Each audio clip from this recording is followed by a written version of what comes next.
بسم اللہ الرحمن الرحیم۔ شروع کرتا ہوں اللہ کے نام سے جو بے انتہا مہربان نہایت رحم کرنے والے ہیں۔ سبح للہ ما فی السماوات والارض وهو العزیز الحکیم، له ملک السماوات والارض یحیی ویمیت وهو على كل شیء قدیر، هو الاول والآخر والظاہر والباطن وهو بكل شیء علیم۔ آسمانوں اور زمین میں جو ہے سب اللہ کی تسبیح کر رہا ہے، وہ اللہ زبردست ہے، با حکمت ہے۔ آسمانوں اور زمین کی بادشاہت اللہ ہی کی ہے، وہی زندگی دیتے ہیں اور موت بھی، اور وہ ہر چیز پر قادر ہے۔ وہی پہلے ہے اور وہی پیچھے، وہی ظاہر ہے اور وہی مخفی ہے، اور وہ ہر چیز کو بخوبی جاننے والے ہیں۔ سامعین، اب اس سورت کا تعارف سماعت کیجیے۔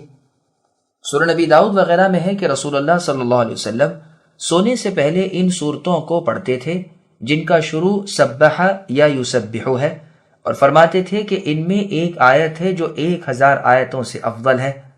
جس آیت کی فضیلت اس حدیث میں بیان ہوئی ہے غالباً وہ آیت هو الاول والآخر ہے، واللہ اعلم۔ اس کا تفصیلی بیان ان قریب آ رہا ہے انشاءاللہ۔ سامعین، اب آیتوں کی تفصیل سماعت کیجیے۔ اللہ کی تسبیح، تمام حیوانات، سب نباتات اللہ کی پاکی بیان کرتے ہیں۔ ساتوں آسمان اور زمینیں اور ان کی مخلوق اور ہر چیز اللہ کی تعریف کرنے میں مشغول ہے۔ گو تم اے انسانوں اور جنوں ان کی تسبیح نہ سمجھ سکو، اللہ بردبار ہیں اور بخشنے والے ہیں۔ اللہ کے سامنے ہر کوئی پست و عاجز و لاچار ہے۔ اللہ کی مقرر کردہ شریعت اور اللہ کے احکام حکمت سے پر ہیں۔ حقیقی بادشاہ جس کی ملکیت میں آسمان و زمین ہے وہی اللہ ہے۔ خلق میں متصرف اللہ ہی ہے، زندگی موت اللہ ہی کے ہاتھ میں ہے۔ وہی فنا کرتے ہیں، وہی پیدا کرتے ہیں، جسے جو چاہیں عنایت فرماتے ہیں، ہر چیز پر قدرت رکھتے ہیں، جو چاہتے ہیں ہو جاتا ہے، جو نہ چاہیں نہیں ہو سکتا۔ اللہ اول اور آخر ہے۔ اس کے بعد کی آیت هو الاول وہ آیت ہے جس کی بابت اوپر کی حدیث میں گزرا کہ 1000 آیتوں سے افضل ہے۔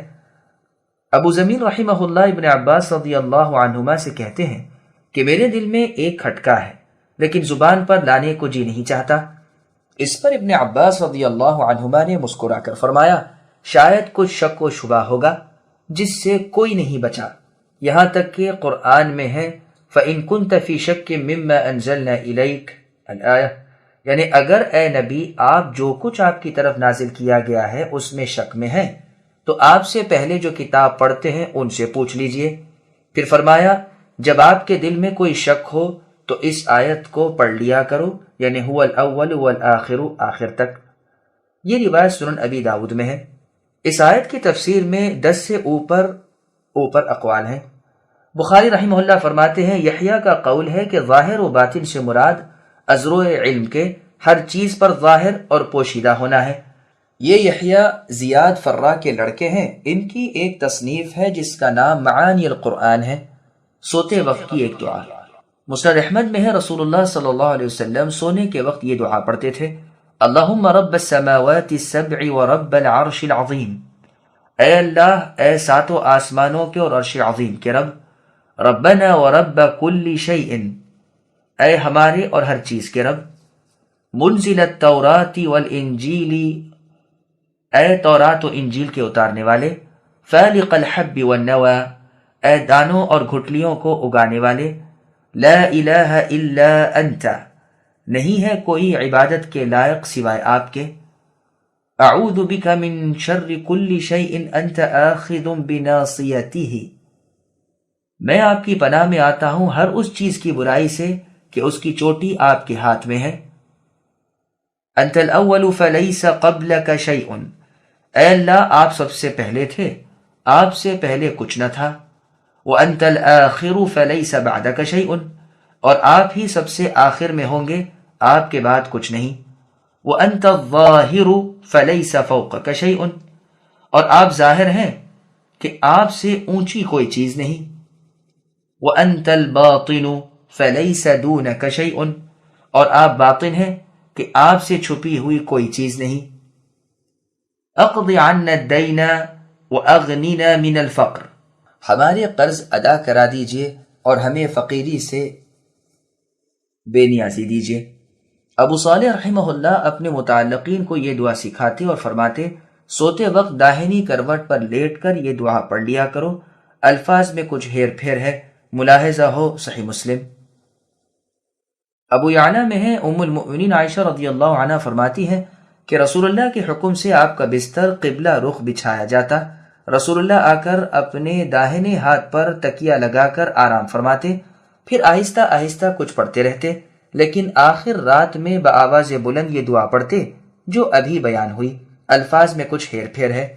اس آیت کی تفسیر میں جامع ترمذی میں ہے کہ رسول اللہ اپنے صحابہ رضی اللہ عنہم سمیت تشریف فرما تھے، جو ایک بادل سر پر آ گیا۔ رسول اللہ نے فرمایا جانتے ہو یہ کیا ہے؟ صحابہ نے بادب جواب دیا اللہ اور اس کے رسول زیادہ جاننے والے ہیں۔ فرمایا اسے عنان کہتے ہیں، یہ زمین کو سیراب کرنے والے ہیں، ان لوگوں پر بھی یہ برسائے جاتے ہیں جو نہ اللہ کے شکر گزار ہیں نہ اللہ کے پکارنے والے۔ پھر پوچھا معلوم ہے تمہارے اوپر کیا ہے؟ انہوں نے کہا اللہ اور اس کا رسول زیادہ باخبر ہے۔ فرمایا بلند محفوظ چھت اور لپٹی ہوئی موج، جانتے ہو تم میں اس میں کس قدر فاصلہ ہے؟ وہی جواب ملا۔ فرمایا 500 سال کا راستہ۔ پھر پوچھا جانتے ہو اس کے اوپر کیا ہے؟ صحابہ رضی اللہ عنہم نے پھر اپنی لا علمی انہی الفاظ میں ظاہر کی تو رسول اللہ نے فرمایا اس کے اوپر پھر دوسرا آسمان ہے اور ان دونوں آسمانوں میں بھی 500 سال کا فاصلہ ہے۔ اسی طرح رسول اللہ نے 7 آسمان گنوائے اور ہر دو میں اتنی ہی دوری بیان فرمائی، یعنی 500 برس کی۔ پھر سوال کر کے جواب سن کر فرمایا اس 7ویں کے اوپر اتنے ہی فاصلے سے عرش ہے۔ پھر پوچھا جانتے ہو تمہارے نیچے کیا ہے؟ اور جواب وہی سن کر فرمایا دوسری زمین ہے۔ پھر سوال و جواب کے بعد فرمایا اس کے نیچے دوسری زمین ہے اور دونوں زمینوں کے درمیان بھی 500 سال کا فاصلہ ہے۔ اسی طرح 7 زمینیں اسی فاصلے کے ساتھ ایک دوسرے کے نیچے بتلائیں۔ پھر فرمایا اس کی قسم جس کے ہاتھ میں محمد کی جان ہے، اگر تم کوئی رسی سب سے نیچے کی زمین کی طرف لٹکاؤ تو وہ بھی اللہ کے پاس پہنچے گی۔ پھر رسول اللہ نے اسی آیت کی تلاوت کی۔ امام ترمذی کا کہنا ہے کہ اس کے راوی حسن بصری رحمہ اللہ کا اپنے استاد ابو ہریرہ رضی اللہ عنہ سے سننا ثابت نہیں، جیسا کہ ایوب، یونس اور علی بن زید محدثین کا قول ہے۔ بعض اہل علم نے اس حدیث کی شرح میں کہا ہے کہ اس سے مراد رسی کا اللہ تعالیٰ کے علم، قدرت اور غلبے تک پہنچنا ہے، نہ کہ ذات باری تک۔ اللہ تعالیٰ کا علم، اللہ کی قدرت اور اللہ کا غلبہ اور سلطنت بے شک ہر جگہ ہے، لیکن خود اللہ تعالیٰ اپنی ذات کے اعتبار سے 7 آسمانوں کے اوپر اپنے عرش پر مستوی ہے، جیسے کہ اللہ نے اپنا یہ وصف اپنی کتاب قرآن مجید میں خود بیان فرمایا ہے۔ مسند احمد میں بھی یہ حدیث ہے اور اس میں 2 زمینوں کے درمیان کا فاصلہ 700 سال کا بیان ہوا ہے۔ ابن ابی حاتم اور بزار میں بھی یہ حدیث ہے، لیکن ابن ابی حاتم میں رسی لٹکانے کا جملہ نہیں، اور ہر 2 زمین کے درمیان کی دوری اس میں بھی 500 سال کی بیان ہوئی ہے۔ امام بزار رحمہ اللہ نے بھی یہ فرمایا ہے کہ اس روایت کا راوی رسول اللہ سے بغیر ابو ہریرہ رضی اللہ عنہ کے اور کوئی نہیں۔ ابن جریر میں یہ حدیث مرسل مروی ہے، یعنی قتادہ رحمہ اللہ فرماتے ہیں ہم سے یوں ذکر کیا گیا ہے، پھر حدیث بیان کرتے ہیں، صحابی کا نام نہیں لیتے، ممکن ہے یہی ٹھیک ہو، واللہ اعلم۔ ابو ذر رضی اللہ عنہ سے مسند بزار اور کتاب الاسماء والصفات للبیہقی میں یہ حدیث مروی ہے، لیکن اس کی اسناد میں نظر ہے اور متن میں غرابت و نکارت ہے، واللہ سبحانہ وتعالی اعلم۔ امام ابن جریر آیت وَمِنَ الْأَرْضِ مِثْلَهُنْ کی تفسیر میں قتادہ رحمہ اللہ کا قول لائے ہیں کہ آسمان و زمین کے درمیان 4 فرشتوں کی ملاقات ہوئی، آپس میں پوچھا کہ تم کہاں سے آ رہے ہو؟ تو ایک نے کہا 7ویں آسمان سے مجھے اللہ عز و جل نے بھیجا ہے اور میں نے اللہ کو وہیں چھوڑا ہے۔ دوسرے نے کہا 7ویں زمین سے مجھے اللہ نے بھیجا تھا اور اللہ وہیں تھے۔ تیسرے نے کہا میرے رب نے مجھے مشرق سے بھیجا ہے جہاں وہ تھے۔ چوتھے نے کہا مجھے مغرب سے اللہ تعالیٰ نے بھیجا ہے اور میں اسے وہیں چھوڑ کر آ رہا ہوں۔ لیکن یہ روایت بھی غریب ہے، بلکہ ایسا معلوم ہوتا ہے کہ قتادہ رحمہ اللہ والی اوپر کی روایت جو مرسلن بیان ہوئی ہے، ممکن ہے وہ بھی قتادہ رحمہ اللہ کا اپنا قول ہو، جیسے یہ قول خود قتادہ کا اپنا ہے، واللہ اعلم۔ اس قول کے مان لینے سے یہ لازم نہیں آتا کہ اللہ رب العالمین کی ذات خود کائنات میں ہر جگہ ہر طرف ہے، بلکہ اس سے مراد تو اللہ کا علم ہی ہے، جیسا کہ بہت سے محدثین سے کتاب اور سنت کی روشنی میں ان کے متفقہ فہم سے عقیدہ ثابت ہے کہ اللہ تعالیٰ خود اپنی ذات کے اعتبار سے ساتوں آسمانوں کے اوپر اپنے عرش پر مستوی ہے، اور اللہ تعالیٰ اپنے علم اور احاطے کے اعتبار سے ہر جگہ ہے۔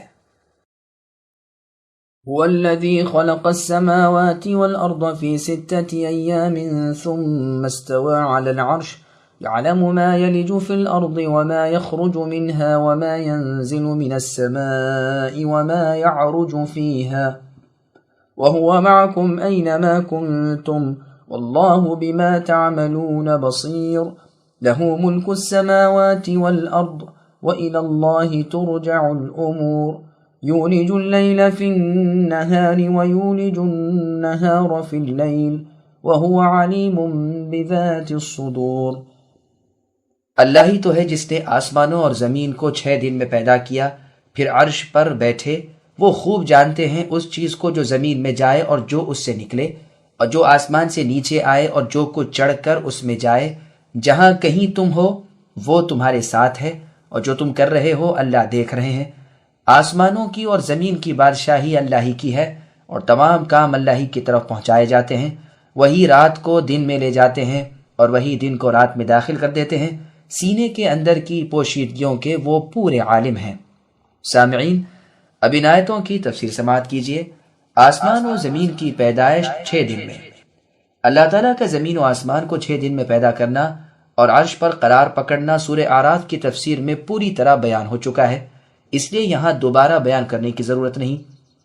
اللہ کو بخوبی علم ہے کہ کس قدر بوندیں بارش کی زمین میں گئیں، کتنے دانے زمین میں پڑے اور کیا چارے پیدا ہوئے، کس قدر کھیتیاں ہوئی، کتنے ہی پھل کھلے۔ جیسے اور آیت میں اللہ نے فرمایا عندہ مفاتح الغیب الآیہ، یعنی غیب کی کنجیاں اللہ ہی کے پاس ہیں جنہیں بجز اللہ کے سوا کوئی اور نہیں جانتا۔ وہ خشکی اور تری کی تمام چیزوں کے عالم ہے۔ کسی پتے کا گرنا بھی اللہ کے علم سے باہر نہیں۔ زمین کی اندھیریوں میں پوشیدہ دانہ اور کوئی تر و خشک چیز ایسی نہیں جو کھلی کتاب میں موجود نہ ہو۔ اسی طرح آسمان سے نازل ہونے والی بارش، اولے اور برف اور تقدیریں اور احکام جو بذریعے برتر فرشتوں کے نازل ہوتے ہیں، سب اللہ کے علم میں ہیں۔ سورہ بقرہ کی تفسیر میں گزر چکا ہے کہ اللہ کے مقرر کردہ فرشتے بارش کے ایک ایک قطرے کو اللہ کی بتلائی ہوئی جگہ میں پہنچا دیتے ہیں۔ آسمان سے اترنے والے فرشتے اور اعمال بھی اللہ کے وسیع علم میں ہیں، جیسا کہ صحیح مسلم میں ہے۔ رسول اللہ صلی اللہ علیہ وسلم نے فرمایا رات کے اعمال دن سے پہلے اور دن کے اعمال رات سے پہلے اللہ کے حضور میں پیش کیے جاتے ہیں۔ اللہ تعالیٰ تمہارے ساتھ ہے، یعنی تمہارے نگہبان ہیں، تمہارے اعمال و افعال کو دیکھ رہے ہیں، جیسے بھی ہوں جو بھی ہوں، اور تم بھی خواہ خشکی میں خواہ تری میں ہو، راتیں ہوں یا دن ہو، تم گھر میں ہو یا جنگل میں ہو، ہر حالت میں اللہ کے علم کے لیے یکساں ہر وقت اللہ کی نگاہیں اور اللہ کا سننا تمہارے ساتھ ہے۔ تمہارے کلمات اللہ تعالیٰ سنتے رہتے ہیں، تمہارا حال اللہ تعالیٰ دیکھتے رہتے ہیں، تمہارے چھپے کھلے کا اللہ کو علم ہے۔ جیسے اللہ نے فرمایا کہ اللہ سے جو چھپنا چاہے اس کا وہ فعل فضول ہے، بھلا ظاہر و باطن بلکہ دلوں کے ارادے تک سے اللہ واقفیت رکھتے ہیں، ایسے اللہ سے بھلا تم کیسے چھپ سکتے ہو۔ اور آیت میں ہے پوشیدہ باتیں ظاہر باتیں راتوں کو دن کو جو بھی ہوں سب اللہ پر روشن ہے، سچ ہے، وہی رب ہے، وہی معبود برحق ہے۔ صحیح بخاری نے صحیح مسلم میں ہے کہ جبرائیل علیہ السلام کے سوال پر رسول اللہ نے فرمایا احسان یہ ہے کہ تو اللہ کی عبادت اس طرح کرے کہ گویا تو اللہ کو دیکھ رہا ہے، پس اگر تو اللہ کو نہیں دیکھ رہا تو وہ تو تجھے دیکھ رہے ہیں۔ رسول اللہ صلی اللہ علیہ وسلم کا ارشاد ہے جس نے 3 کام کر لیے اس نے ایمان کا مزہ اٹھا لیا۔ اللہ ایک کی عبادت کی اور اپنے مال کی زکوٰۃ ہنسی خوشی راضی رضامندی سے ادا کی۔ جانور اگر زکوٰۃ میں دینے ہیں تو بوڑھے بیکار دبلے پتلے اور بیمار نہ دیے بلکہ درمیانہ راہ اللہ میں دیا، اور اپنے نفس کو پاک کیا۔ اس پر ایک شخص نے سوال کیا کہ اللہ کے رسول نفس کو پاک کرنے کا کیا مطلب ہے؟ رسول اللہ نے فرمایا اس بات کو دل میں محسوس کرے اور یقین و عقیدہ رکھے کہ ہر جگہ اللہ تعالیٰ اس کے ساتھ ہے، یعنی اپنے علم کے اعتبار سے۔ اور حدیث میں ہے افضل ایمان یہ ہے کہ تو جان رکھے کہ تو جہاں کہیں ہے اللہ تیرے ساتھ ہے۔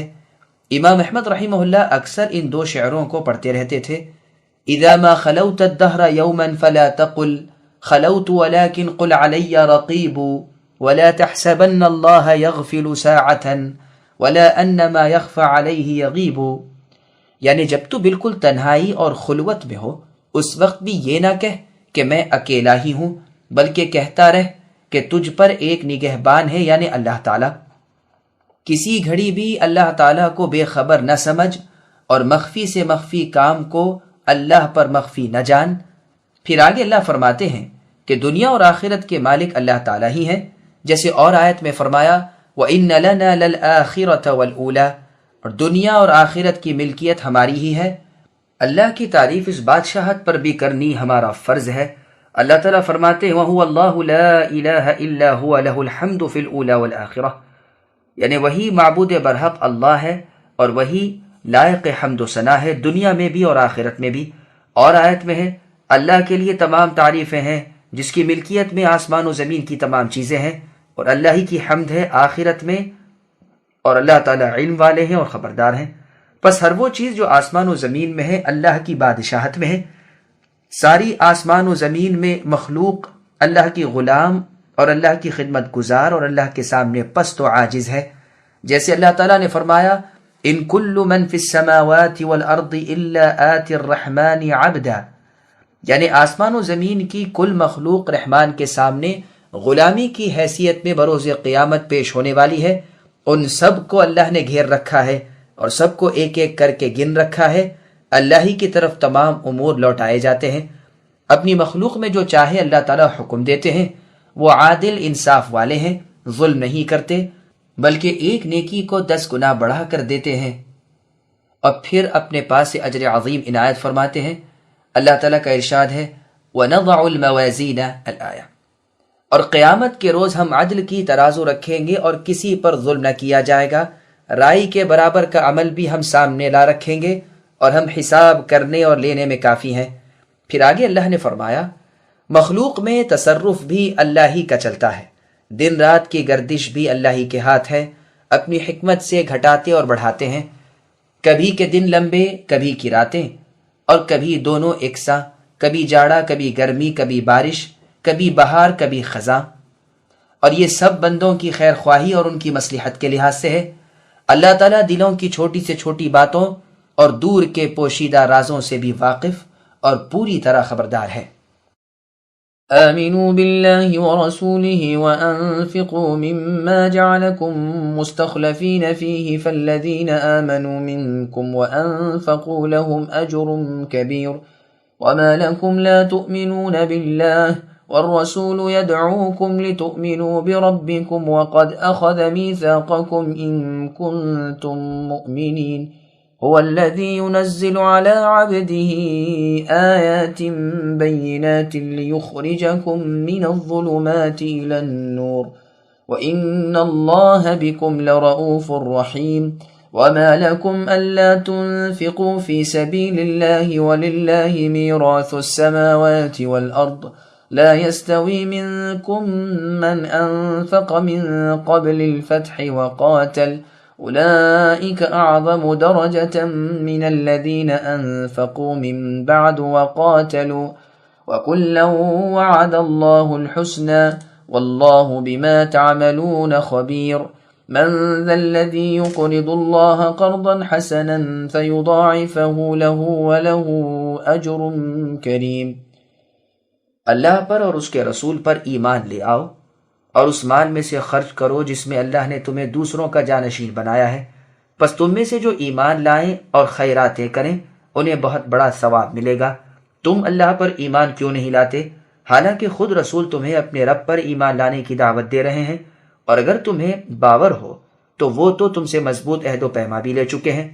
اللہ تو وہ ہے کہ جو اپنے بندے پر واضح آیتیں اتارتے ہیں تاکہ وہ تمہیں اندھیریوں سے نور کی طرف لے جائے۔ یقیناً اللہ تعالیٰ تم پر نرمی کرنے والے اور رحم کرنے والے ہیں۔ تمہیں کیا ہو گیا ہے جو تم اللہ کی راہ میں خرچ نہیں کرتے؟ دراصل آسمانوں اور زمینوں کی میراث کے مالک تنہا اللہ ہی ہیں۔ تم میں سے جن لوگوں نے فتح سے پہلے اللہ کی راہ میں دیا ہے اور جہاد کیا ہے وہ دوسروں کے برابر نہیں بلکہ ان سے بہت بڑے درجے کے ہیں جنہوں نے فتح کے بعد خیراتیں دیں اور جہاد کیے ہیں۔ ہاں بھلائی کا وعدہ تو اللہ تعالیٰ کا ان سب سے ہے، جو کچھ تم کر رہے ہو اللہ اس سے خبردار ہے۔ کوئی ہے جو اللہ تعالیٰ کو اچھی طرح قرض کے طور پر دے، پھر اللہ تعالیٰ اسے اس کے لیے بڑھاتے چلے جائیں اور اس کا پسندیدہ اجر ثابت ہو جائے۔ سامعین اب ان آیتوں کی تفسیر سماعت کیجیے۔ اللہ اور رسول صلی اللہ علیہ وسلم پر ایمان لاؤ۔ اللہ تبارک و تعالی اپنے اوپر اور اپنے رسول کے اوپر ایمان لانے اور اس پر مضبوطی اور ہمیشگی کے ساتھ جم کر رہنے کی ہدایت فرماتے ہیں، اور اپنی راہ میں خیرات کرنے کی رغبت دلاتے ہیں۔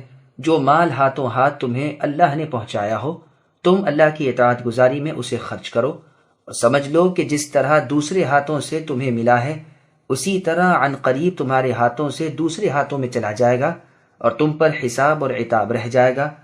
اور اس میں یہ بھی اشارہ ہے کہ تیرے بعد تیرا وارث ممکن ہے کہ نیک ہو اور وہ تیرے ترکے کو میری راہ میں خرچ کر کے مجھ سے بہت نزدیکی حاصل کرے، اور ممکن ہے وہ بد ہو اور اپنی بدمستی اور سیاہ کاری میں تیرا اندوختہ فنا کر دے، اور اس کی بدیوں کا باعث تو بنے، نہ تو چھوڑتا نہ وہ اڑاتا۔ رسول اللہ صلی اللہ علیہ وسلم سورہ الہاکم التکاثر پڑھ کر فرمانے لگے، انسان گو کہتا رہتا ہے یہ بھی میرا مال ہے، یہ بھی میرا مال ہے، حالانکہ دراصل انسان کا مال وہ ہے جو کھا لیا، پہن لیا، صدقہ کر دیا، کھایا ہوا فنا ہو گیا، پہنا ہوا پرانا ہو کر برباد ہو گیا، ہاں اللہ کی راہ میں دیا ہوا بطور خزانہ کے جمع رہا۔ یہ روایت مسلم نیز مسند احمد کی ہے۔ صحیح مسلم کی روایت میں ہے، اور جو رہ گیا وہ تو اوروں کا مال ہے، تو اسے جمع کر کے چھوڑ جانے والا ہے۔ پھر انہی دونوں باتوں کی ترغیب اللہ تعالیٰ دلاتے ہیں اور بہت بڑے اجر کا وعدہ دیتے ہیں۔ پھر فرماتے ہیں تمہیں ایمان سے کون سی چیز روکتی ہے؟ رسول اللہ صلی اللہ علیہ وسلم تم میں موجود ہیں، وہ تمہیں ایمان کی طرف بلا رہے ہیں، دلیلیں دے رہے ہیں اور معجزے دکھا رہے ہیں۔ صحیح بخاری کی شرح کے ابتدائی حصے کتاب الایمان میں ہم یہ حدیث بیان کر آئے ہیں کہ رسول اللہ نے پوچھا سب سے زیادہ اچھے ایمان والے تمہارے نزدیک کون ہیں؟ کہا فرشتے۔ فرمایا وہ تو اللہ تعالیٰ کے پاس ہی ہیں، پھر ایمان کیوں نہ لاتے؟ کہا پھر انبیاء۔ فرمایا ان پر تو وحی اور کلام اللہ اترتا ہے، وہ کیسے ایمان نہ لاتے؟ کہا پھر ہم۔ فرمایا واہ، تم ایمان سے کیسے رک سکتے تھے؟ میں تم میں زندہ موجود ہوں۔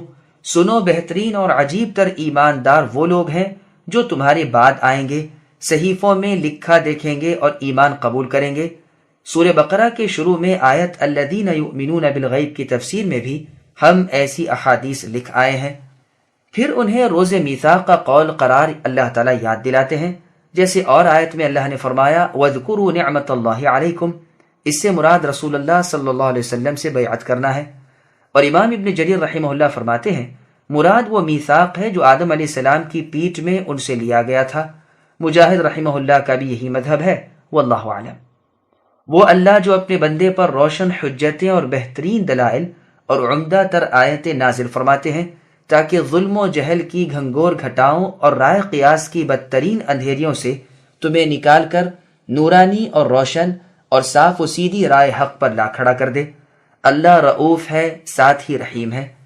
یہ اللہ کا سلوک اور کرم ہے کہ لوگوں کی رہنمائی کے لیے کتابیں اتاری، رسول بھیجے، شک و شبہات دور کر دیے، ہدایت کی وضاحت کر دی، ایمان اور خیرات کا حکم کر کے پھر ایمان کی رغبت دلا کر، اور یہ بیان فرما کر کہ ایمان نہ لانے کا اب کوئی عذر میں نے باقی نہیں رکھا، پھر صدقات کی رغبت دلائی اور فرمایا میری راہ میں خرچ کرو اور فقیری سے نہ ڈرو، اس لیے کہ جس کی راہ میں تم خرچ کر رہے ہو وہ اللہ تعالیٰ زمین و آسمان کے خزانوں کے تنہ تنہا مالک ہیں، عرش و کرسی اللہ ہی کی ہے، اور وہ تم سے اس خیرات کے بدلے کا وعدہ کر چکے ہیں۔ اللہ تعالیٰ فرماتے ہیں وَمَا أَنفَقْتُم مِّن شَيْءٍ فَهُوَ يُخْلِفُهُ وَهُوَ خَيْرُ الرَّازِقِينَ، یعنی تم جو کچھ اللہ کی راہ میں دو گے اس کا بہترین بدلہ اللہ تعالیٰ تمہیں دیں گے، اور روزی رساں در حقیقت اللہ تعالیٰ ہی ہیں۔ نیز اللہ فرماتے ہیں مَا عِندَكُمْ يَنْفَدُ وَمَا عِندَ اللَّهِ بَاقٍ، یہ فانی مال تم خرچ کرو گے وہ اپنے پاس کا ہمیشگی والا مال تمہیں دیں گے۔ توکل والے خرچ کرتے رہتے ہیں اور مالک عرش انہیں تنگی ترشی سے محفوظ رکھتے ہیں۔ انہیں اس بات کا اعتماد ہوتا ہے کہ ہمارے فی سبیل اللہ خرچ کردہ مال کا بدلہ دونوں جہاں میں ہمیں قطعاً مل کر رہے گا انشاءاللہ۔ فضائل صحابہ۔ پھر اس امر کا بیان ہو رہا ہے کہ فتح مکہ سے پہلے جن لوگوں نے اللہ کی راہ میں خرچ کیے اور جہاد کیے اور جن لوگوں نے یہ نہیں کیا، گو بعد فتح مکہ کیا ہو، یہ دونوں برابر نہیں ہے۔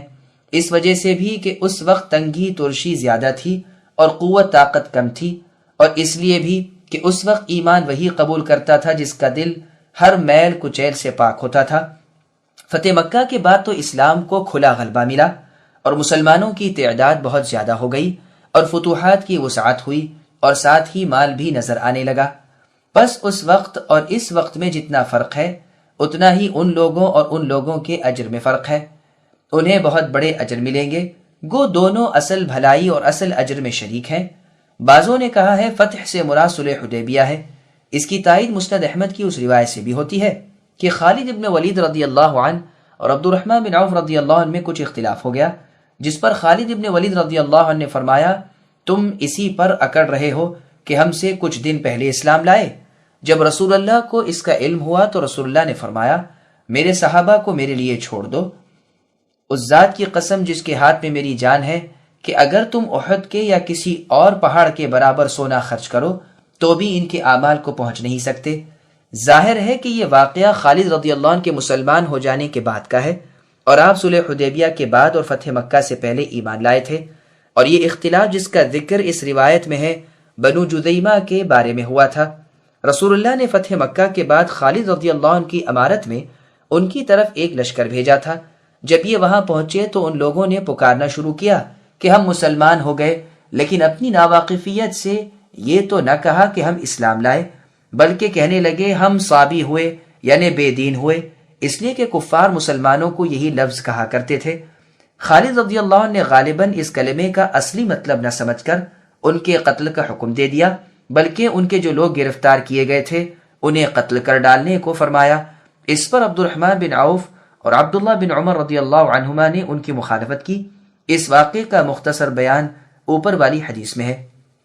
چنانچہ صحیح بخاری اور صحیح مسلم میں ہے کہ میرے صحابہ کو برا نہ کہو، اس ذات کی قسم جس کے ہاتھ میں میری جان ہے کہ اگر تم میں سے کوئی احد پہاڑ کے برابر سونا خرچ کرے تو بھی ان کے 3 پاؤں اناج کے ثواب کو نہیں پہنچے گا، بلکہ 1.5 پاؤں کو بھی نہ پہنچے گا۔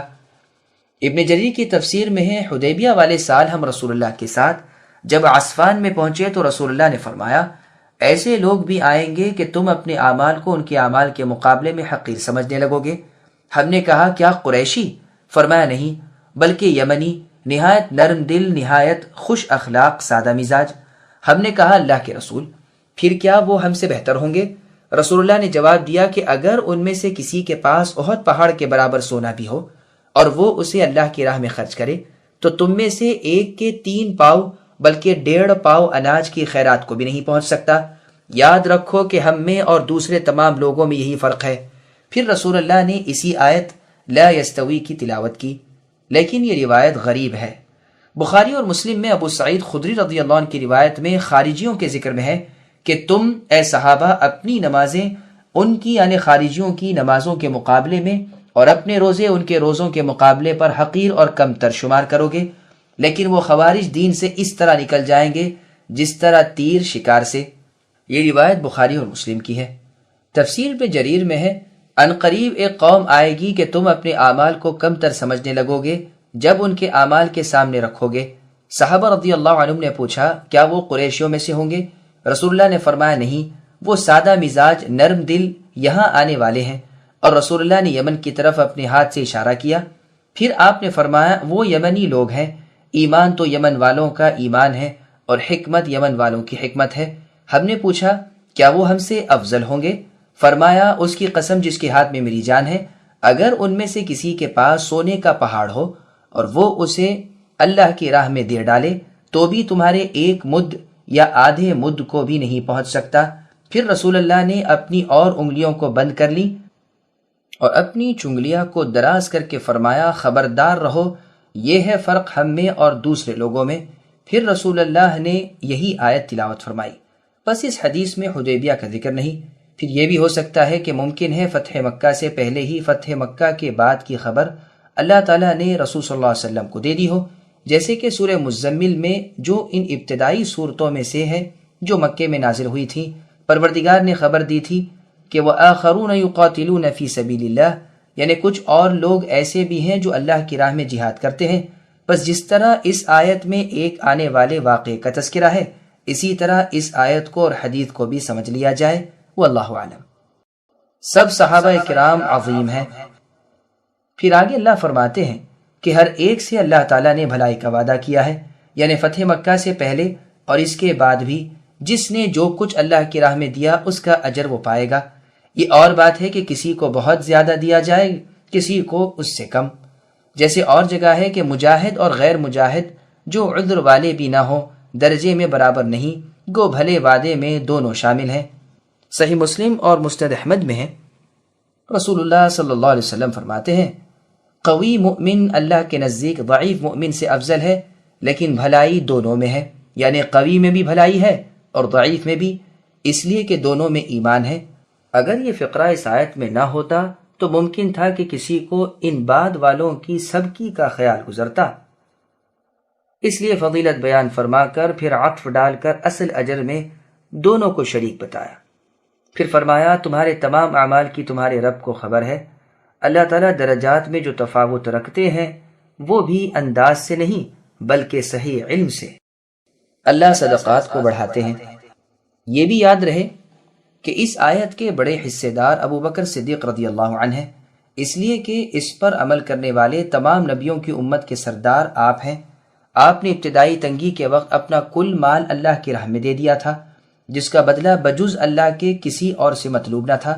عمر رضی اللہ عنہ فرماتے ہیں میں رسول اللہ صلی اللہ علیہ وسلم کی خدمت میں تھا اور صدیق اکبر رضی اللہ عنہ بھی تھے، صرف ایک عبا آپ کے جسم پر تھی، گریبان کانٹے سے اٹکائے ہوئے تھے۔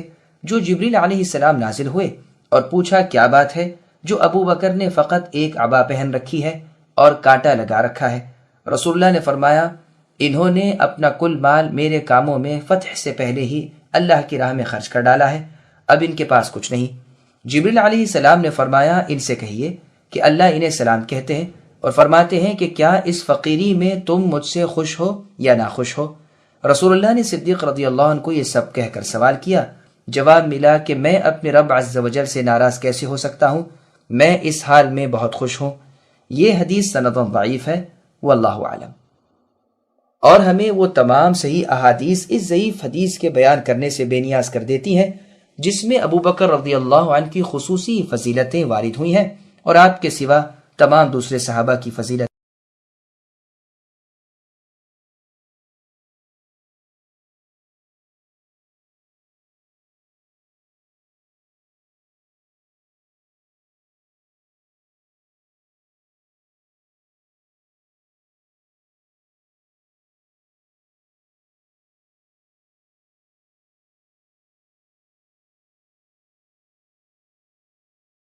يوم ترى المؤمنين والمؤمنات يسعى نورهم بين أيديهم وبأيمانهم بشراكم اليوم جنات تجري من تحتها الأنهار خالدين فيها ذلك هو الفوز العظيم يوم يقول المنافقون والمنافقات للذين آمنوا انظرونا نقتبس من نوركم قيل ارجعوا وراءكم فالتمسوا نورا فضرب بينهم بسور له باب باطنه فيه الرحمة وظاهره من قبله العذاب ينادونهم ألم نكن معكم قالوا بلى ولكنكم فتنتم أنفسكم وتربصتم وارتبتم وغرتكم الأماني حتى جاء أمر الله وغركم بالله الغرور فاليوم لا يؤخذ منكم فدية ولا من الذين كفروا مأواكم النار هي مولاكم وبئس المصير۔ اور قیامت کے دن اے نبی آپ دیکھیں گے کہ ایماندار مردوں اور عورتوں کا نور ان کے آگے آگے اور ان کے دائیں دوڑ رہا ہوگا۔ آج تمہیں ان جنتوں کی خوشخبری ہے جن کے نیچے نہریں جاری ہیں، جن میں ہمیشہ کی رہائش ہے، یہ ہے بہترین کامیابی۔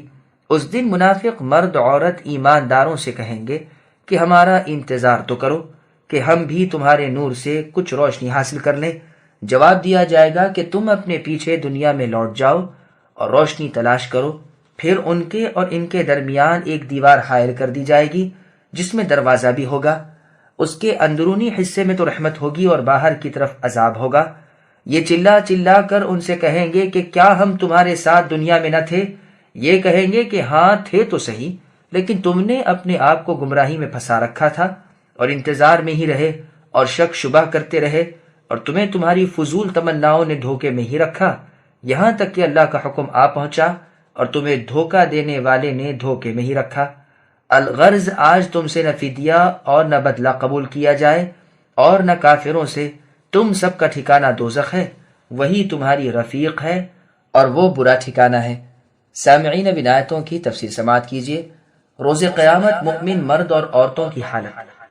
یہاں ان آیتوں میں بیان ہو رہا ہے کہ مسلمانوں کے نیک اعمال کے مطابق انہیں نور ملے گا جو قیامت کے دن ان کے ساتھ ساتھ رہے گا۔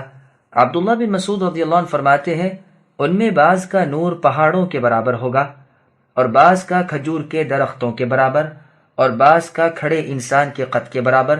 سب سے کم نور جس گنہگار مؤمن کا ہوگا اس کے پیر کے انگوٹھے پر نور ہوگا جو کبھی روشن ہوتا ہوگا اور کبھی بجھ جاتا ہوگا۔ یہ روایت تفسیر ابن جریر طبری کی ہے۔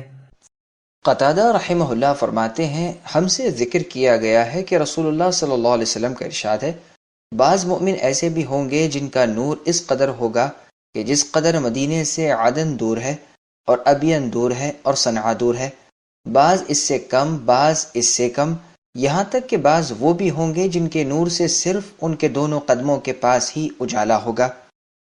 جنادہ ابن ابو امیہ رضی اللہ عنہ فرماتے ہیں لوگوں تمہارے نام مع ولدیت کے اور خاص نشانیوں کے اللہ کے ہاں لکھے ہوئے ہیں، اسی طرح تمہارا ظاہر باطن عمل بھی وہاں لکھا ہوا ہے۔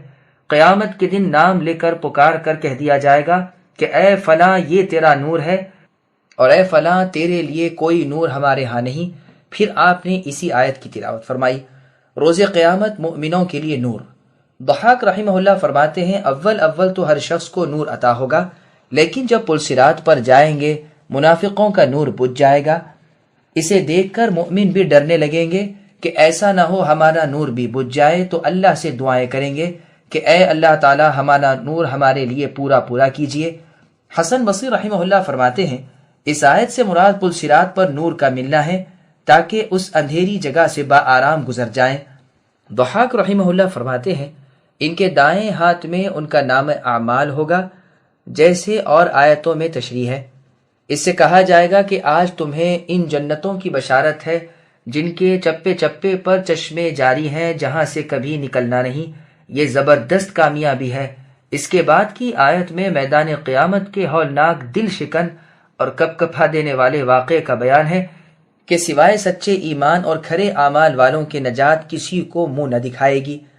سلیم ابن عامر فرماتے ہیں ہم ایک جنازے کے ساتھ باب دمشق میں تھے، جب جنازے کی نماز ہو چکی اور دفن کا کام شروع ہوا تو ابو امامہ باہلی رضی اللہ عنہ نے فرمایا لوگو تم اس دنیا کی منزل میں آج صبح شام کر رہے ہو، نیکیاں برائیاں کر سکتے ہو، اس کے بعد ایک اور منزل کی طرف تم سب کوچ کرنے والے ہو، وہ منزل یہی قبر کی ہے جو تنہائی کا، اندھیرے کا، کیڑوں کا اور تنگی و تاریکی والا گھر ہے، مگر جس کے لیے اللہ تعالیٰ اسے وسعت دے دیں۔ یہاں سے تم پھر میدان قیامت کے مختلف مقامات پر وارد ہوگے۔ ایک جگہ بہت سے لوگوں کے چہرے سفید ہو جائیں گے اور بہت سے لوگوں کے سیاہ پڑ جائیں گے۔ پھر ایک میدان میں جاؤ گے جہاں سخت اندھیرا ہوگا، وہاں ایمانداروں کو نور تقسیم کیا جائے گا اور کافر و منافق بے نور رہ جائیں گے۔ اسی کا ذکر آیت او کظلمات میں ہے۔ بس جس طرح آنکھوں والوں کی بصارت سے اندھا کوئی نفع حاصل نہیں کر سکتا، منافق و کافر ایماندار کے نور سے کچھ فائدہ نہ اٹھا سکے گا۔ تو منافق ایمانداروں سے آرزو کریں گے کہ اس قدر آگے نہ بڑھ جاؤ، کچھ تو ٹھہرو، جو ہم بھی تمہارے نور کے سہارے چلیں۔ تم جس طرح دنیا میں مسلمانوں کے ساتھ فن فریب کرتے تھے، آج ان سے کہا جائے گا کہ لوٹ جاؤ اور نور تلاش کر لاؤ۔ یہ واپس نور کی تقسیم کی جگہ جائیں گے لیکن وہاں کچھ نہ پائیں گے۔ یہی اللہ کا وہ مکر ہے جس کا بیان وَهُوَ خَادِعُهُمْ آیت میں ہے۔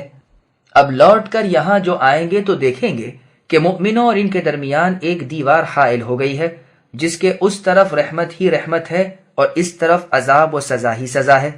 پس منافق نور کی تقسیم کے وقت تک دھوکے میں ہی پڑا رہے گا، نور مل جانے پر بھید کھل جائے گا، تمیز ہو جائے گی، اور یہ منافق اللہ کی رحمت سے مایوس ہو جائیں گے۔ ابن عباس رضی اللہ عنہما فرماتے ہیں کہ جب کامل اندھیرا چھایا ہوا ہوگا کہ کوئی انسان اپنا ہاتھ بھی نہ دیکھ سکے، اس وقت اللہ تعالیٰ ایک نور ظاہر کریں گے، مسلمان اس طرف جانے لگیں گے تو منافق بھی پیچھے لگ جائیں گے۔ جب مؤمن زیادہ آگے نکل جائیں گے تو یہ منافق ان مؤمنوں کو ٹھہرانے کے لیے آوازیں دیں گے اور یاد دلائیں گے کہ دنیا میں ہم سب ساتھ ہی تھے، تو مؤمن جواب دیں گے کہ واپس اندھیرے میں لوٹ جاؤ اور وہاں نور تلاش کرو۔ رسول اللہ صلی اللہ علیہ وسلم کا ارشاد ہے کہ قیامت کے دن لوگوں کو ان کی پردہ پوشی کے لیے ان کے ناموں سے پکارا جائے گا، لیکن پلصراط پر تمیز ہو جائے گی، مؤمنوں کو نور ملے گا اور منافقوں کو بھی ملے گا، لیکن جب درمیان میں پہنچ جائیں گے منافقوں کا نور بجھ جائے گا، یہ مؤمنوں کو آواز دیں گے، لیکن اس وقت خود مؤمن خوف زدہ ہو رہے ہوں گے۔ یہ وہ وقت ہوگا کہ ہر ایک آپا دھاپی میں ہوگا۔ جس دیوار کا یہاں ذکر ہے یہ جنت و دوزخ کے درمیان حد فاصل ہوگی، اسی کا ذکر آیت وَبَيْنَهُمَا حِجَابٌ میں ہے، پس جنت میں رحمت اور جہنم میں عذاب۔ ٹھیک بات یہی ہے۔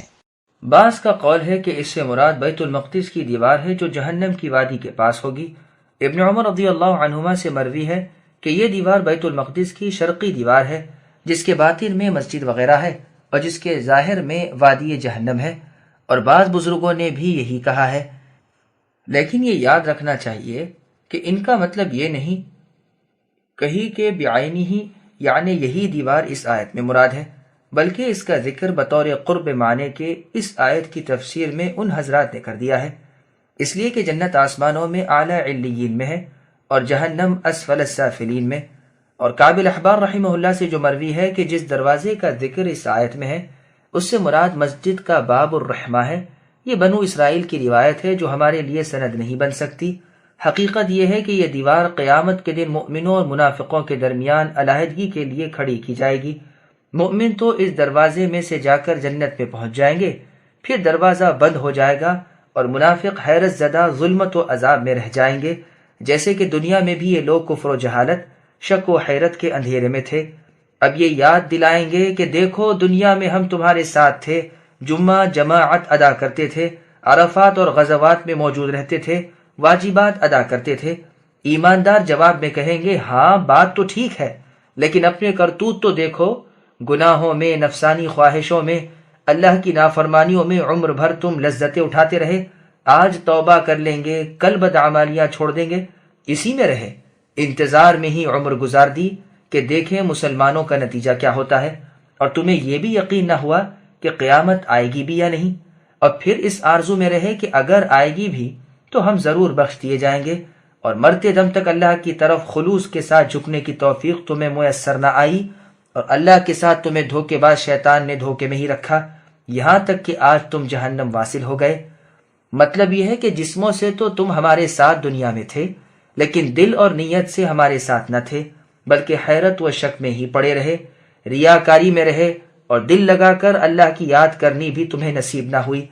مجاہد رحمہ اللہ فرماتے ہیں کہ یہ منافق مؤمنوں کے ساتھ تھے، نکاح، بیاہ، مجلس، مجمع، موت و زیست میں شریک رہے، لیکن اب یہاں قیامت کے دن بالکل الگ کر دیے گئے۔ سورہ مدثر کی آیتوں میں ہے کہ مسلمان مجرموں سے انہیں جہنم میں دیکھ کر پوچھیں گے کہ آخر یہاں تم کیسے پھنس گئے، اور وہ اپنے بد اعمال گنوائیں گے۔ تو یاد رہے کہ یہ سوال صرف بطور ڈانٹ ڈپٹ کے اور انہیں شرمندہ کرنے کے ہوگا، ورنہ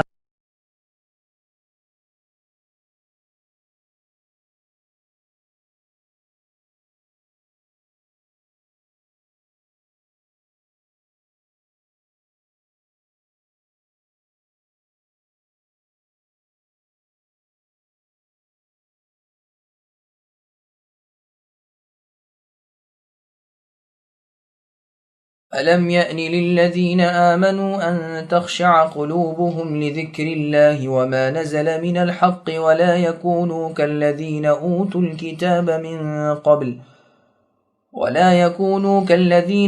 الكتاب من قبل فطال عليهم الأمد فقست قلوبهم وكثير منهم فاسقون اعلموا ان اللہ یحیی الارض بعد موتها قد بینا لکم الآیات لعلکم تعقلون۔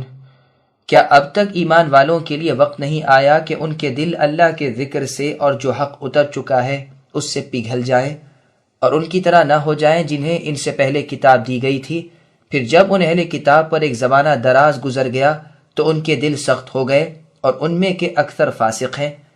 یقین مانو کہ اللہ ہی زمین کو اس کی موت کے بعد زندہ کر دیتے ہیں، ہم نے تو تمہارے لیے اپنی آیتیں بیان کر دیں تاکہ تم سمجھو۔ سامعین، اب ان آیتوں کی تفسیر سماعت کیجیے۔ اللہ تعالیٰ کا ڈر۔ پروردگار عالم فرماتے ہیں، کیا مومنوں کے لیے اب تک وہ وقت نہیں آیا کہ ذکر الہی، واعظ و نصیحت، آیات قرآنی اور احادیث نبوی صلی اللہ علیہ وسلم سن کر ان کے دل موم ہو جائیں، سنیں اور مانیں، احکام بجا لائیں، ممنوعات سے پرہیز کریں۔ ابن عباس رضی اللہ عنہما فرماتے ہیں، قرآن نازل ہوتے ہی 13 سال کا عرصہ نہ گزرا تھا جو مسلمانوں کے دلوں کو اس طرح نہ جھکنے کی دیر کی شکایت کی گئی۔ ابن مسعود رضی اللہ عنہ فرماتے ہیں، 4 ہی سال گزرے تھے جو ہمیں یہ عتاب ہوا۔ یہ روایت صحیح مسلم میں ہے۔ اصحاب رسول پرملال ہو کر رسول اللہ سے کہتے ہیں، اللہ کے رسول کچھ بات تو بیان فرمائیے۔ پس یہ آیت اترتی ہے، نحن نقص علیک احسن القصص۔ پھر ایک مرتبہ کچھ دنوں بعد یہی عرض کرتے ہیں تو آیت اترتی ہے، اللہ نزل احسن الحدیث۔ پھر ایک عرصے بعد یہی کہتے ہیں تو یہ آیت الم یعنی اترتی ہے۔ رسول اللہ فرماتے ہیں، سب سے پہلی خیر جو میری امت سے اڑ جائے گی وہ خشوع ہوگا۔ یہ روایت ابن جریر طبری کی ہے۔ پھر آگے اللہ نے فرمایا، تم یہود و نصارہ کی طرح نہ ہو جانا جنہوں نے اللہ کی کتاب کو بدل دیا، تھوڑے تھوڑے مول پر اسے فروخت کر دیا، پس کتاب اللہ کو پسے پشت ڈال کر رائے قیاس کے پیچھے پڑ گئے اور از خود ایجاد کردہ اقوال کو ماننے لگے اور اللہ کے دین میں دوسروں کی تقلید کرنے لگے، اپنے علماء اور درویشوں کی بے سند باتیں دین میں داخل کر لیں۔ ان پر بدعمالیوں کی سزا میں اللہ نے ان کے دل سخت کر دیے۔ کچھ ہی اللہ کی باتیں کیوں نہ سناؤں، ان کے دل نرم نہیں ہوتے، کوئی واعظ و نصیحت ان پر اثر نہیں کرتا، کوئی وعدہ وعید ان کے دل اللہ کی طرف رجوع نہیں کر سکتا، بلکہ ان میں کے اکثر و بیشتر فاسق اور کھلے بدکار بن گئے، دل کے کھوٹے اور اعمال کے بھی کچے۔ جیسے اور آیت میں ہے، اللہ نے فرمایا، فَبِمَا نَقْضِهِمْ مِيثَاقَهُمْ لَعَنَّاهُمْ الآیہ۔ ان یہود و نصارہ کی بد عہدی کی وجہ سے ہم نے ان پر لعنت نازل کی اور ان کے دل سخت کر دیے۔ یہ کلمات کو اپنی جگہ سے تحریف کر دیتے ہیں اور ہماری نصیحتیں بھلا بیٹھے ہیں، یعنی ان کے دل فاسد ہو گئے، اللہ کی باتیں بدلنے لگ گئے، نیکیاں چھوڑ دیں، برائیوں میں منہمک ہو گئے۔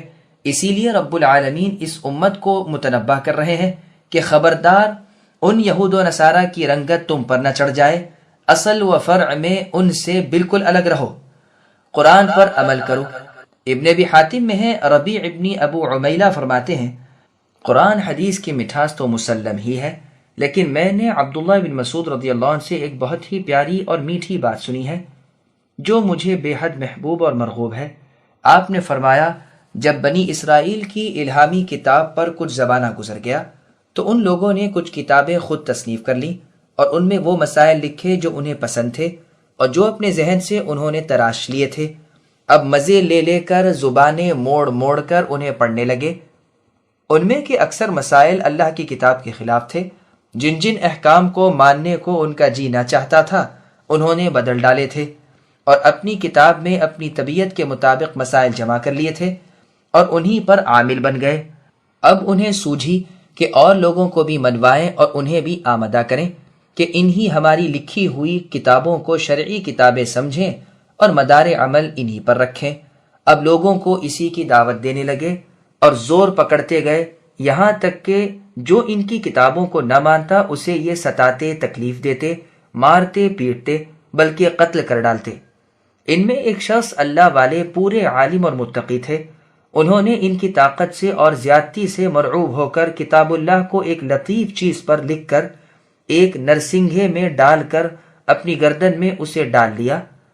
ان لوگوں کا شر و فساد روز بروز بڑھتا جا رہا تھا، یہاں تک کہ بہت سے ان لوگوں کو جو کتاب اللہ پر عامل تھے انہوں نے قتل کر دیا۔ پھر آپس میں مشورہ کیا کہ دیکھو یوں ایک ایک کو کب تک قتل کرتے رہیں گے؟ ان کا بڑا عالم اور ہماری اس کتاب کو بالکل نہ ماننے والا۔ تمام بنی اسرائیل میں سب سے بڑھ کر کتاب اللہ کا عامل فلاں عالم ہے، اسے پکڑو اور اس سے اپنی یہ رائے قیاس کی کتاب منواؤ، اگر وہ مان لے گا تو پھر ہماری چاندی ہی چاندی ہے، اور اگر وہ نہ مانے تو اسے قتل کر دو، پھر تمہاری اس کتاب کا مخالف کوئی نہ رہے گا، اور دوسرے لوگ خواہ مخواہ ہماری ان کتابوں کو قبول کر لیں گے اور انہیں ماننے لگیں گے۔ چنانچہ ان رائے قیاس والوں نے کتاب اللہ کے عالم و عامل اس بزرگ کو پکڑوا منگوایا اور اس سے کہا کہ دیکھ، ہماری اس کتاب میں جو ہے اسے سب کو تو مانتا ہے یا نہیں؟ ان پر تیرا ایمان ہے یا نہیں؟ اس کتاب اللہ کے ماننے والے عالم نے کہا کہ اس میں تم نے کیا لکھا ہے، ذرا مجھے سناؤ تو۔ انہوں نے سنایا اور کہا اس کو تو مانتا ہے؟ اس بزرگ کو اپنی جان کا ڈر تھا، اس لیے جرأت کے ساتھ یہ تو نہ کہہ سکا کہ نہیں مانتا، بلکہ اپنے اس نرسنگے کی طرف اشارہ کر کے کہا میرا اس پر ایمان ہے۔ وہ سمجھ بیٹھے کہ اس کا اشارہ ہماری اس کتاب کی طرف ہے، چنانچہ اس کی ایذا رسانی سے باز رہے، لیکن تاہم اس کے اطوار و افعال سے کھٹکتے ہی رہے، یہاں تک کہ جب اس کا انتقال ہوا تو انہوں نے تفتیش شروع کی کہ ایسا نہ ہو اس کے پاس کتاب اللہ اور دین کے سچے مسائل کی کوئی کتاب ہو۔ آخر وہ نرسنگھا ان کے ہاتھ لگ گیا، پڑھا تو اس میں اصلی مسائل کتاب اللہ کے موجود تھے۔ اب بات بنا لی کہ ہم نے تو کبھی یہ مسائل نہیں سنے، ایسی باتیں دین کی نہیں، چنانچہ زبردست فتنہ برپا ہو گیا اور 72 گروہ ہو گئے۔ ان سب میں بہتر گروہ جو راستی پر اور حق پر تھا وہ تھا جو اس نرسنگے والے مسائل پر عامل تھا۔ ابن مسعود رضی اللہ عنہ نے واقعہ بیان فرما کر کہا لوگو، تم میں سے بھی جو باقی رہے گا وہ ایسے ہی امور کا معائنہ کرے گا اور وہ بالکل بے بس ہوگا، ان بری کتابوں کے مٹانے کی اس میں قدرت نہ ہوگی، بس ایسے مجبوری اور بے کسی کے وقت بھی اس کا یہ فرض تو ضروری ہے کہ اللہ تعالیٰ پر یہ ثابت کر دے کہ وہ انہیں سب کو برا جانتا ہے۔ امام ابو جعفر طبری رحمہ اللہ نے بھی یہ روایت نقل کی ہے کہ عطریس ابن عرقوب عبداللہ ابن مسعود رضی اللہ عنہ کے پاس آئے اور کہنے لگے اے ابو عبداللہ، جو شخص بھلائی کا حکم نہ کرے اور برائی سے نہ روکے وہ ہلاک ہوا۔ آپ رضی اللہ عنہ نے فرمایا ہلاک وہ ہوگا جو اپنے دل سے اچھائی کو اچھائی نہ سمجھے اور برائی کو برائی نہ جانے۔ پھر آپ نے بنی اسرائیل کا یہی واقعہ بیان فرمایا۔ پھر آگے اللہ تعالیٰ ارشاد فرماتے ہیں کہ جان رکھو مردہ زمین کو اللہ زندہ کر دیتے ہیں، اس میں اشارہ ہے اس امر کی طرف کہ سخت دلوں کی سختی کے بعد بھی اللہ انہیں نرم کرنے پر قادر ہے، گمراہیوں کی تہ میں اتر جانے کے بعد بھی اللہ راہ راست پر لاتے ہیں۔ جس طرح بارش خشک زمین کو تر کر دیتی ہے، اسی طرح کتاب اللہ مردہ دلوں کو زندہ کر دیتی ہے۔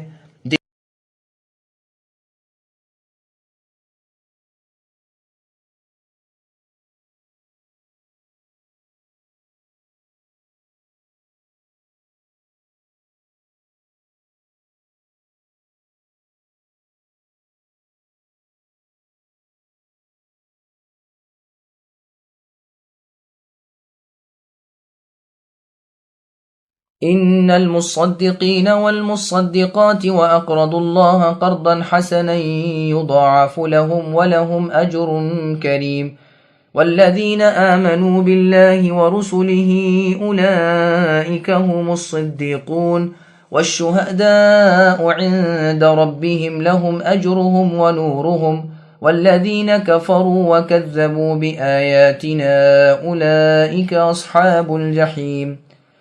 بے شک صدقہ دینے والے مرد اور عورتیں اور جو اللہ کو خلوص کے ساتھ قرض دے رہے ہیں ان کے لیے یہ بڑھایا جائے گا اور ان کے لیے پسندیدہ اجر و ثواب ہے۔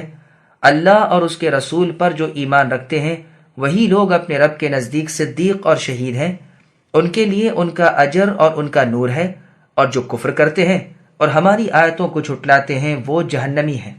سامعین، اب ان آیتوں کی تفسیر سماعت کیجیے۔ درجات مؤمنین، فقیر، مسکین و غیر محتاجوں اور حاجت مندوں کو خالص اللہ کی مرضی کی جستجو میں لوگ اپنے حلال مال نیک نیتی سے اللہ کی راہ میں صدقہ دیتے ہیں، ان کے بدلے بہت کچھ بڑھا چڑھا کر اللہ تعالیٰ انہیں عطا فرمائیں گے، 10 گنے اور اس سے بھی زیادہ، 700 تک، بلکہ اس سے بھی سوا۔ ان کے ثواب بے حساب ہیں، ان کے اجر بہت بڑے ہیں۔ اللہ اور رسول پر ایمان رکھنے والے ہی صدیق و شہید ہیں۔ ان دونوں اوصاف کے مستحق صرف با ایمان لوگ ہیں۔ بعض حضرات نے الشہداء کو الگ جملہ مانا ہے، غرض 3 قسمیں ہوئیں، مصدقین، صدیقین، شہداء۔ جیسے اور روایت میں ہے، اللہ اور اس کے رسول کا اطاعت گزار انعام یافتہ لوگوں کے ساتھ ہے، جو نبی اور صدیق اور شہید اور صالح لوگ ہیں۔ بس صدیق و شہید میں یہاں بھی فرق کیا گیا ہے، جس سے معلوم ہوتا ہے کہ یہ 2 قسم کے لوگ ہیں۔ صدیق کا درجہ شہید سے یقیناً بڑا ہے۔ چنانچہ صحیح بخاری اور مسلم میں ہے، رسول اللہ صلی اللہ علیہ وسلم کا ارشاد ہے کہ جنتی لوگ اپنے سے اوپر کے بالا خانے والوں کو اس طرح دیکھیں گے جیسے چمکتے ہوئے مشرقی یا مغربی ستارے کو تم آسمان کے کنارے پر دیکھتے ہو۔ لوگوں نے کہا، یہ درجے تو صرف انبیاء کے ہوں گے؟ رسول اللہ نے فرمایا، ہاں، قسم ہے اس کی جس کے ہاتھ میں میری جان ہے، یہ وہ لوگ ہیں جو اللہ پر ایمان لائے اور رسولوں کی تصدیق کی۔ عامر بن میمون رحمہ اللہ کا قول ہے، یہ دونوں ان دونوں انگلیوں کی طرح قیامت کے دن آئیں گے۔ بخاری اور مسلم کی حدیث میں ہے، شہیدوں کی روحیں سبز رنگ پرندوں کے قالب میں ہوں گی، جنت میں جہاں چاہیں کھاتی پیتی پھریں گی اور رات کو قندیلوں میں سہارا لیں گی۔ ان کے رب نے ان کی طرف دیکھا اور پوچھا، تم کیا چاہتے ہو؟ انہوں نے کہا، یہ کہ آپ ہمیں دنیا میں